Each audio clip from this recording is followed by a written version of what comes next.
അസ്സലാമു അലൈക്കും വറഹ്മത്തുള്ളാഹി വബറകാതുഹു.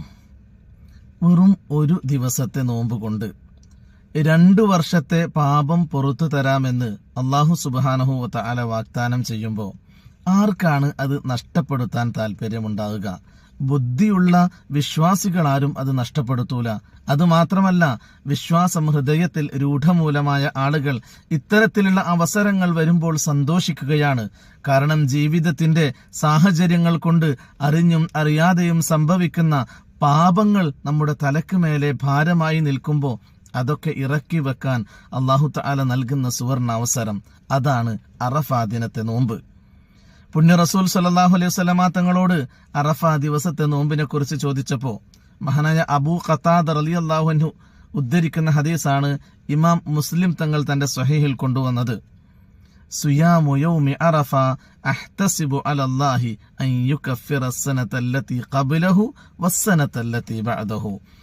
അറഫാ ദിവസത്തെ ഒരു നോമ്പ് കൊണ്ട് അല്ലാഹു സുബ്ഹാനഹു വ തആല ആ മനുഷ്യന് അതിന്റെ 1 വർഷം മുമ്പ് ചെയ്ത ചെറുദോഷങ്ങളും അതിന്റെ 1 വർഷം ശേഷം ചെയ്യുന്ന ചെറുദോഷങ്ങളും പുറത്തു കൊടുക്കാമെന്ന്.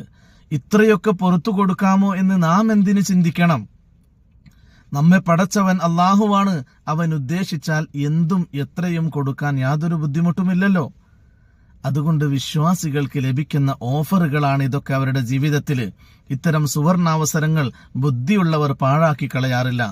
കാരണം അറഫാ ദിവസം അറഫാ മൈതാനിയിൽ ഒരുമിച്ച് കൂടുന്ന ആളുകളിലേക്ക് അല്ലാഹു സുബ്ഹാനഹു വ തആല ഒന്നാം ആകാശത്ത് ഇറങ്ങി വന്നുകൊണ്ട് ഫയുബാഹി ബിഹിമുൽ മലായിക, മലക്കുകളോട് അഭിമാനത്തോടെ അല്ലാഹു സുബ്ഹാനഹു വ തആല പറയുമത്രേ, ഉൻദുറൂ ഇലാ ഇബാദി, എന്റെ അടിമകളിലേക്ക് നിങ്ങൾ നോക്കൂ മലക്കുകളെ.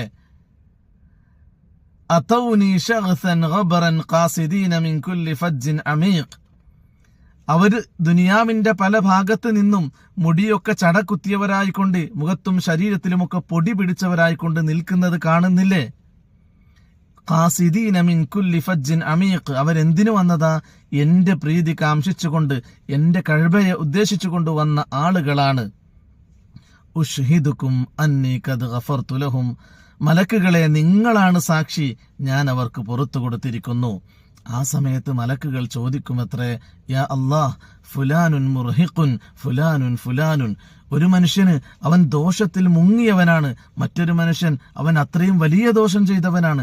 ഇങ്ങനെ ഓരോ മനുഷ്യരെ കുറിച്ച് എടുത്ത് മലക്കുകൾ ചോദിക്കുമ്പോൾ അപ്പോഴും യഖൂലുല്ലാഹു അസ്സ വജല്ല ഖദ് ഗഫർതു ലഹും, ഞാൻ അവർക്ക് പുറത്തു കൊടുത്തിരിക്കുന്നു മലക്കുകളെ, അവരെത്ര